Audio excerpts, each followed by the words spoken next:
Assalamualaikum warahmatullahi wabarakatuh. Perkenalkan, nama saya Aiman Anasop Said, NPM 1903 10 10 118, dan partner saya. Dan saya Galang Putra NPM 19010101117. Oke, pada kesempatan kali ini, kami dari Partner C Grup F akan melakukan review modul terkait pengecatan jasa teknik pada praktikum pengantar teknik kimia 2 ini. Oke, sebelum pembahasan lebih jauh, itu kita pembahasan lebih dulu terkait pendahuluan mengenai latar belakang. Di mana dalam kehidupan sehari-hari, informasi yang diperoleh pada bidang mikrobiologi itu sangat penting. Nah, mikroorganisme yang terdapat di alam ini itu memiliki morfologi, struktur, dan sifat-sifat yang khas, serta mempunyai sel yang tembus cahaya atau selnya itu transparan. Dikarenakan mikroorganisme, khususnya bakteri, itu mempunyai sel yang tembus cahaya, maka dalam proses pengamatannya itu perlu dilakukan metode pengecatan atau pewarnaan sel agar memudahkan proses pengamatannya itu sendiri. Nah, zat warna yang digunakan dalam proses pewarnaan bakteri itu merupakan suatu senyawa kimia yang berupa garam-garam yang salah satu ionnya itu berwarna. Nah, garam-garam tersebut terdiri dari ion yang bermuatan negatif ataupun positif, sehingga senyawa warna yang dihasilkan pun bahkan nanti berbeda-beda pada bakteri tertentu. Nah, penerapan atau pengaplikasian dari pengecatan jasa teknik dalam bidang industri ini sangatlah banyak. Salah satunya itu pada bidang kedokteran, di mana pada bidang ini pengecatan itu digunakan untuk menguji spesimen bakteri untuk mengenal berbagai jenis struktur dan morfologinya. Nah, berdasarkan hal tersebut, kan itu penerapannya sangat penting ya. Nah, oleh karena itu kita perlu melakukan praktikum pengecatan jasa teknik ini yang diharapkan nantinya prinsip-prinsip pengecatan jasa teknik ini dalam dunia industri dapat ditetapkan sama kita secara tepat dan benar. Seperti itu. Untuk selanjutnya ada tujuan dan manfaat. Untuk tujuan pertama yaitu untuk mengetahui terkait metode-metode yang dapat digunakan dalam proses pengecatan jasa teknik. Tujuan yang kedua yaitu untuk mengetahui zat-zat yang digunakan dalam proses pembuatan bahan pewarnaan untuk pengecatan jasa teknik. Tujuan yang ketiga untuk mengidentifikasi mikroorganisme dan bahan baku yaitu yeast atau ragi. Untuk manfaatnya yang pertama, agar praktikan dapat menerapkan prinsip-prinsip jasa teknik dalam dunia industri, khususnya industri bioteknologi. Untuk manfaat yang kedua, agar praktikan dapat mengetahui faktor-faktor yang mempengaruhi proses pengecatan jasa teknik. Manfaat yang ketiga, agar praktikan dapat mengidentifikasi bentuk-bentuk dan struktur sel jasa teknik yang diamati. Oke, selanjutnya itu terkait pembahasan. Di sini saya akan membahas mengenai jasa teknik itu sendiri. Apa sih sebenarnya? Jasa teknik itu merupakan makhluk hidup yang terdiri dari satu atau beberapa kumpulan sel dengan ukuran yang mikroskopis, yaitu sekitar 0,001 mm. Nah, jasa teknik ini umumnya dibagi menjadi tiga, yaitu ada jasa teknik produsen, jasa teknik konsumen, dan jasa teknik redusen. Nah, kalau produsen ini adalah jasa teknik yang mampu menghasilkan makanannya sendiri atau biasa kita sebut dengan jasa teknik yang autotrof. Kalau jasa teknik konsumen ini adalah jasa teknik yang tidak bisa menghasilkan makanannya sendiri, sehingga untuk memperoleh kebutuhan nutrisinya jasa teknik ini dapat memakan dari senyawa lainnya. Misalnya, untuk jasa teknik ini biasanya dikenal dengan jasa teknik heterotrof. Kalau jasa teknik redusen ini jasa teknik yang ditugaskan untuk mengurai senyawa-senyawa kimia tertentu, biasanya digunakan dalam proses bioremediasi. Nah, untuk jasa teknik redusen ini jasa teknik redusen ini bisa ditemukan melalui pengamatan menggunakan mikroskop elektron pada saat itu. Nah, untuk menurut perkembangan selnya ini dibagi menjadi dua jenis untuk jasa teknik, yaitu ada prokariot sama eukariot. Kalau prokariota itu jasa teknik yang prokariotik atau primitif. Dalam kata lain ini jasa teknik yang tertua, di mana perkembangan selnya ini belum sempurna. Kalau eukariotik ini jasa teknik yang perkembangan selnya ini telah sempurna, seperti itu. Untuk selanjutnya ada peranan jasa teknik. Jasa teknik ini memiliki banyak manfaat di berbagai bidang kehidupan. Salah satunya yaitu penggunaan mikroba pada pembuatan makanan seperti khamir untuk membuat anggur dan roti, terus bakteri asam laktat untuk membuat yogurt dan kefir, lalu bakteri asam asetat untuk vinegar, jamur aspergillus untuk membuat kecap, dan jamur rhizopus untuk membuat tempe. Yang kedua yaitu penggunaannya di bidang kedokteran untuk produksi penicillium yang digunakan untuk antibiotik. Untuk yang ketiga penggunaan pada proses-proses baru misalnya karotenoid dan steroid oleh jamur, lalu asam glutamat oleh mutan Corynebacterium glutamisum untuk pembuatan enzim amilase, proteinase, pektinase, dan sebagainya. Lalu yang terakhir untuk penggunaan mikroba pada teknik genetika modern seperti untuk pemindahan gen dari manusia, binatang, atau tumbuhan ke dalam sel mikroba. Lalu penghasil hormon antigen, antibodi, dan senyawa lainnya misalnya insulin dan interferon. Oke, selanjutnya itu terkait pengecatan jasa teknik. Nah, pengecatan jasa teknik tadi setelah saya singgung di awal, di mana bakteri itu merupakan organisme yang sangat kecil sehingga perlu diamati menggunakan mikroskop dan memiliki sifatnya itu tembus cahaya atau transparan, sehingga untuk mengamatinya itu perlu dilakukan proses pengecatan agar mudah diamati lintas sel-selnya seperti itu. Nah, untuk pada dasarnya pewarnaan bakteri ini dibagi menjadi dua jenis zat warna, yaitu ada zat warna yang bersifat asam dan zat warna yang bersifat basah. Kalau zat warna yang bersifat asam, ini adalah komponen warnanya itu merupakan anion. Nah, biasanya ini berbentuk garam natrium, contohnya seperti eosin, merah Kongo, sudan 3, dan sudan 4. Kalau zat warna yang bersifat basah, ini adalah komponen warnanya adalah kation. Nah, untuk contohnya ini bersifat seperti kristal violet, metilena biru, karbol fuksin, dan lain sebagainya. Nah, untuk prinsip dasarnya dari pewarnaan ini adalah adanya ikatan ion antara komponen seluler dari bakteri dengan senyawa aktif dari pewarnaan yang disebut dengan kromogen. Nah, ini terjadi ikatan ion karena adanya muatan listrik baik pada komponen seluler maupun pada pewarna. Nah, umumnya kalau untuk dinding sel bakteri ini bermuatan positif, untuk negatif, dan dinding dan zat pewarna itu ada yang dua, asam dan basah. Nah, itu disesuaikan. Nah, kalau seandainya nanti menggunakan zat pewarna basah, umumnya itu nanti yang terwarnai adalah dinding sel bakterinya. Sedangkan kalau kita menggunakan zat warna yang bersifat asam, itu kan dinding selnya juga bersifat asam, sehingga nanti bentuk pewarnaannya itu lebih ke arah latar belakang dari mikroorganismenya seperti itu.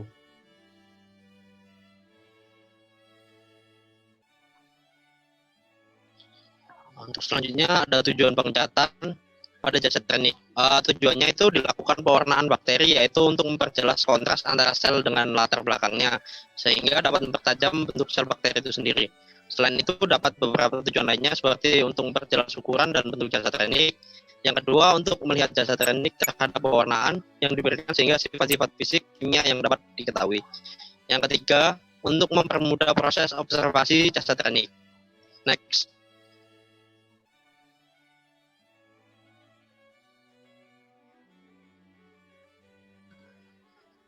Ada aturan dasar dalam pengecatan jasa teknik.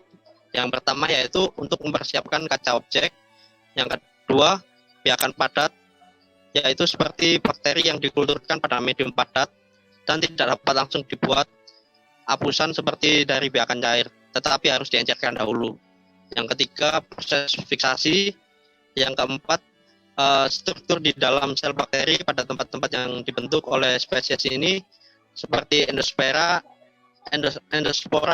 dapat bertahan hidup dalam keadaan kekurangan nutrien, tahan terhadap panas, kekeringan, radiasi UV, serta bahan-bahan kimia. Yang kelima yaitu ketahanan yang disebabkan oleh adanya selubung spora yang tebal dan keras. Sifat ini menyebabkan dibutuhkannya perlakuan yang keras untuk mewarnainya. Hanya bila diperlakukan panas yang cukup, pewarnaan yang sesuai dapat menembus endospora. Next. Oke, selanjutnya ini ada macam-macam dari pewarnaan jasa teknik. Nah, untuk secara umumnya ini pewarnaan dari jasa teknik dibagi menjadi dua macam, ada pewarnaan sederhana dan pewarnaan diferensial. Nah, untuk pewarnaan sederhana sendiri adalah pewarnaan yang menggunakan satu jenis zat warna. Nah, umumnya itu seperti menggunakan jenis zat warnanya seperti kristal violet, karboksin, warna biru, dan lain sebagainya. Nah, di sini untuk pewarnaan sederhana itu umumnya dibagi menjadi dua, ada pengecatan positif dan pengecatan negatif. Nah, kalau pengecatan positif ini adalah pengecatan yang dilakukan untuk mengecat dinding sel dari bakteri tersebut. Jadi kita hanya untuk mengetahui keberadaan dari bakteri itu aja. Kalau untuk pengecatan negatif ini adalah pengecatan yang mewarnai latar belakang dari bakteri tersebut. Jadi bakterinya tidak bisa diwarnai, sehingga kita mewarnai latar belakangnya saja. Nanti proses pengamatan menggunakan mikroskop jadi terlihat. Nah, untuk pewarnaan pengecatan positif dan negatif ini disesuaikan zat warnanya seperti yang saya sebut di atas tadi sebelumnya, itu bahwa ada zat pewarna itu dibagi menjadi dua, ada asam dan basah. Begitupun sebaliknya untuk pengecatannya juga ada dua, ada pengecatan positif dan pengecatan negatif. Seperti itu. Kalau untuk pengecatan diferensial ini umumnya menggunakan dua zat warna atau lebih. Nah, di sini dibagi lagi menjadi dua, ada yang separasi sama visualisasi. Kalau separasi ini kita hanya untuk membedakan saja. Nah, untuk separasi dibagi menjadi dua jenis lagi, ada gram positif, ada bakteri gram atau bakteri tahan asam untuk pengolahannya. Nah, untuk bakteri gram ini dibagi lagi menjadi dua. Kita nanti bisa menentukan apakah dia bakteri gram positif ataupun negatif nanti dari bentuk pewarnaannya dari proses pewarnaan gram. Kalau bakteri gram positif umumnya dia berwarna merah muda. Kalau misalnya bakteri gram negatif itu umumnya dia berwarna merah. Mohon maaf, kalau bakteri gram positif umumnya berwarna biru. Kalau misalnya negatif itu berwarna merah muda. Selanjutnya untuk bakteri tahan asam di sini metode yang umum digunakan itulah metode Zell-Nielsen, di mana dilakukan dengan penuangan zat pewarna karbofluksin ke dalam kecap preparat yang telah terdapat bakteri yang ingin kita amati, lalu kita lakukan proses pembakaran menggunakan bunsen hingga menguap zat warnanya, baru kemudian itu zat warnanya kita buang, lalu kita amati nantinya. Nah, di sini untuk pengecatan bakteri tahan asam ini tujuannya adalah untuk mengamati apakah bakteri yang kita lakukan pada proses pengamatan itu adalah bakteri tahan asam ataupun bukan. Jika bakteri tahan asam, maka nanti saat di mikroskop akan berwarna merah muda. Kalau misalnya bakteri tidak tahan asam, berarti nanti warnanya biru. Nah, untuk bakteri tahan asam ini kenapa kita harus lakukan prosesnya dengan pemanasan? Yaitu tadi dikarenakan pada bakteri tahan asam ini itu dia mempunyai komponen dinding sel yang tebal, sehingga perlu dilakukan proses pemanasan untuk memecah sehingga zat warna yang ada itu bisa masuk dalam dinding sel tersebut. Kemudian ada visualisasi. Di sini visualisasi dibagi menjadi beberapa macam juga yang disesuaikan nantinya untuk kita mengamati apakah yang kita amati adalah mau bentuk morfologinya seperti bentuk sel, kemudian ada bentuk nukleus, bentuk kapsulanya, bentuk spora, dan lain sebagainya seperti itu. Oke, selanjutnya di sini ada pengecatan gram, di mana yang tadi setelah saya singgung ada gram positif sama negatif, di mana tahapannya di sini ada fiksasi, kristal violet, iodine treatment, dekolorisasi, counter strain, safranin. Nah, untuk tahap awal ini di gram positif ataupun negatif, ini kita lakukan proses fiksasi yang dimana tujuannya proses fiksasi itu sendiri adalah untuk membunuh atau mematikan bakteri yang ada di kaca preparat secara cepat dengan tidak merubah struktur ataupun bentuk dari bakteri tersebut. Selanjutnya, setelah kita lakukan proses fiksasi, kita tuangkanlah kristal violet pada masing-masing kaca preparat. Kita lakukan proses menunggu hingga 1-2 menit, kemudian lalu kita buang kristal violetnya, lalu kita aliri dengan air secara perlahan agar bakteri dalam kaca preparat tidak ikut. Setelah itu kita lakukan iodine treatment, yaitu kita lakukan proses dengan penambahan gram B di masing-masing kaca preparat. Sama halnya seperti kristal violet tadi, kita tunggu 1-2 menit, lalu kita buang, lalu kita aliri air secara perlahan. Nah, setelah itu baru kita lakukan proses dekolorisasi. Nah, dekolorisasi ini biasanya kita menggunakan alkohol asam, di mana nanti tujuannya di sini untuk menghilangkan zat warna yang menempel pada gram positif ataupun gram negatif. Nah, pada di sini itu terbentuk ada dua, di mana gram negatif dapat luntur sedangkan gram positif tidak, karena gram positif umumnya dimensinya lebih tebal dibandingkan gram negatif. Hingga saat proses dekolorisasi ini tidak terjadi proses perubahan warna pada gram positif. Setelah itu baru nantinya kita tambahkan counter strain, yaitu umumnya berupa safranin, bisa juga karbofluksin. Nah, nanti pada gram positif setelah ditambahkan itu tidak dapat menyerap karbofluksin yang ada, sedangkan gram negatif kan tadi warnanya sudah terlunturkan, jadi bisa menyerap karbofluksin. Nah, nanti pada akhirnya dapat teramati bahwa kalau gram positif itu dia berwarna biru, kalau gram negatif umumnya berwarna merah muda, seperti itu. Nah, di sini ada beberapa reagen yang kita gunakan dalam proses pengecatan gram, di mana ada cat gram A, cat gram B, cat gram C, dan cat gram D. Di mana kalau cat gram A ini merupakan cat primer yang akan memberi warna mikroorganisme target. Pada saat diberi cat ini, semua mikroorganisme akan berwarna ungu sesuai warna catnya, yaitu berupa cat kristal violet. Kalau cat gram B ini merupakan berwarna coklat, di mana cat gram B ini merupakan cat mordan atau cat bahan kimia yang berfungsi untuk memfiksasi cat primer yang diserap mikroorganisme target. Jadi tujuannya itu untuk memperkuat dari cat gram A ini. Jadi cat gram A ini makin melekat di mikroorganisme target. Setelah itu baru kita lakukan pengembangan dengan cat gram B, yaitu berupa alkohol asam, itu dengan cara untuk prosesnya itu di sini dekolorisasi, jadi untuk melunturkan cat sebelumnya. Di mana nanti ada dua kemungkinan, kalau mikroorganismenya itu tetap berwarna ungu dan ada yang mikroorganismenya dapat berluntur menjadi tidak berwarna. Selanjutnya ada kita berikan cat grande atau counter stain. Di sini biasanya kita menggunakan safranin atau bisa juga menggunakan carbofluxin yang nantinya akan mewarnai cat gram bakteri gram negatif, sedangkan bakteri gram positifnya akan tetap berwarna biru. Yang bakteri gram negatifnya nanti akan berubah menjadi warna merah muda, seperti itu. Oke.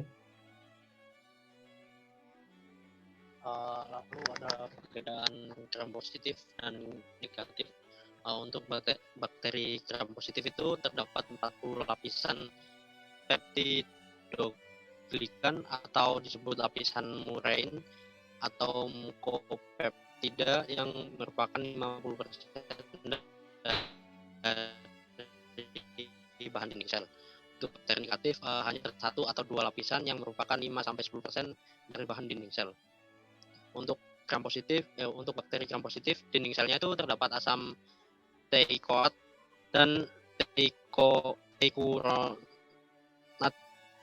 Untuk bakteri gram negatifnya, dinding selnya itu terdapat lapisan lipoprotein dan selaput luar. Lalu untuk bakteri gram positif, Staphylococcus Streptococcus. Ini adalah contoh dari bakteri gram positif. Untuk bakteri gram negatifnya itu Enterobacteriaceae, lalu Salmonella, Shigella, dan E. coli dan sebagainya. Next. Oke, selanjutnya di sini ada bentuk morfologi dari bakteri. Nah, untuk bentuk morfologi bakteri ini secara umum dibagi menjadi tiga, yaitu ada bentuk basil, bentuk kokus, dan bentuk spirillea.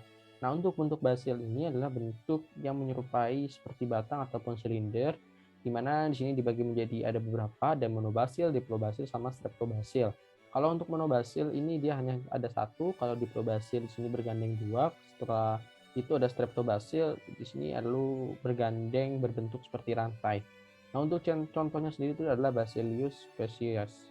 Nah, selanjutnya ada bakteri yang berbentuk kokus. Nah, untuk bakteri berbentuk kokus ini adalah bentuknya seperti bola. Nah, di sini ada beberapa macam, ada Micrococcus, itu tunggal, Diplococcus, ini ada bergandeng dua, ada Tetracoccus, ya ini bergandeng seperti membentuk U. Kemudian ada Sarkina, yaitu membentuk seperti balok seperti itu. Kemudian ada juga yang berbentuk Streptococcus, ini dia bergerombol. Kemudian ada Tetracoccus, ini seperti berbentuk persegi. Dan nanti ada bentuk-bentuk lainnya yang seperti yang telah saya sebutkan di atas.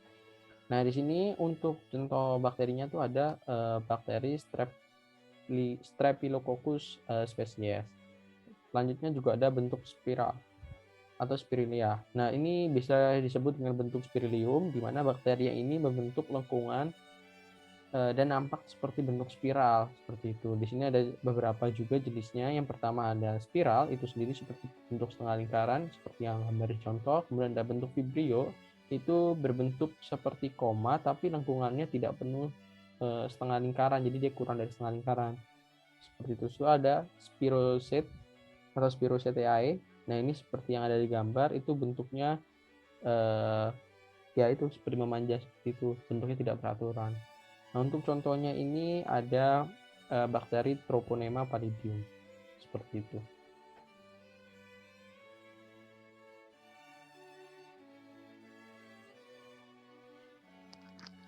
Faktor-faktor yang mempengaruhi yaitu yang pertama fiksasi.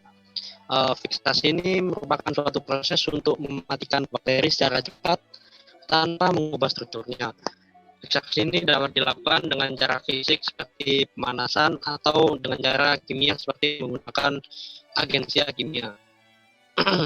Yang kedua yaitu faktor substrat. Substrat ini dapat mengaruhi hasil pengecatan dikarenakan pada setiap zat pewarnaan basah atau asam itu dapat bereaksi dengan konstituen tertentu. Yang ketiga, intensifikasi warnanya.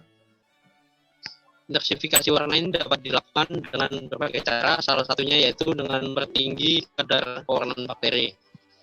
Yang keempat itu pelunturan pewarnaan bakteri.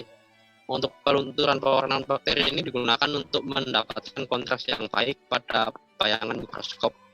Pada umumnya, sel-sel yang sukar untuk pewarnaan bakteri akan lebih sukar untuk didekolorisasi.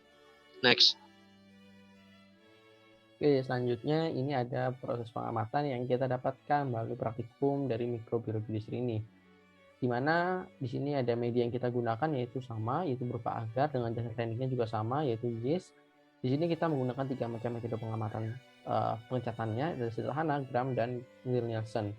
Di mana dari ketiga jenis pengamatan tersebut menghasilkan hal yang sama, yaitu pada perbesaran lensa okuler 10 kali dan lensa objektif 100 kali, ini memiliki bentuk kokus, tidak berinti, berkoloni, terus mikroorganismenya ini berbeda-beda ya warnanya tergantung dari pengecatan yang kita gunakan. Misalnya pada metode pengecatan sederhana di sini berwarnanya dia berwarna ungu mikroorganismenya, kemudian pada pengecatan gram ini mikroorganismenya berwarna merah, sedangkan pada pengecatan Nielsen ini mikroorganismenya berwarna biru. Nah, dari hasil ini itu bisa kita simpulkan nantinya ada beberapa jenis macam metode pengecatan pada bakteri seperti itu.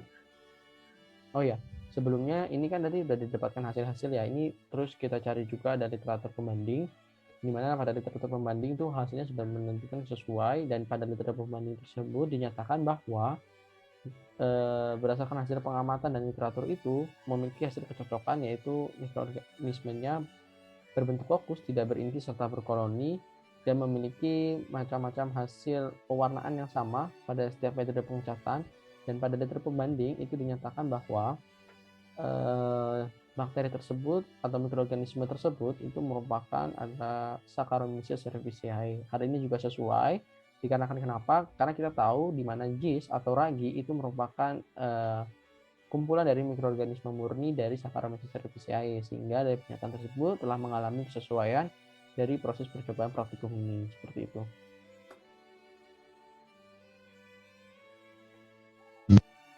Untuk selanjutnya ada kesimpulan yang pertama yaitu metode yang digunakan dalam proses pengecatan jasa teknik dan dari bahan yeast itu yaitu metode pengecatan sederhana, pengecatan gram, dan pengecatan Nielsen. Untuk yang kedua, zat yang digunakan dalam proses pengecatan jasa teknik itu dibedakan berdasarkan metode pengecatannya. Pada pengecatan sederhana menggunakan zat warna yaitu acer kristal violet. Pada pengecatan gram menggunakan zat warna yaitu gram A atau kristal violet, gram B lugol iodin, dan gram C yaitu alkohol asam, dan gram D karbofluksin. Sedangkan pada pengecatan Nielsen digunakan zat pewarna yaitu karbofluksin. Untuk yang ketiga, sifat mikroorganisme yang diperoleh pada bahan baku yeast dengan metode pengecatan sederhana, pengecatan gram, dan pengecatan Nielsen yaitu mikroorganisme memiliki bentuk fokus, tidak berinti, berkoloni, termasuk bakteri gram positif, dan termasuk bakteri yang tidak tahan asam.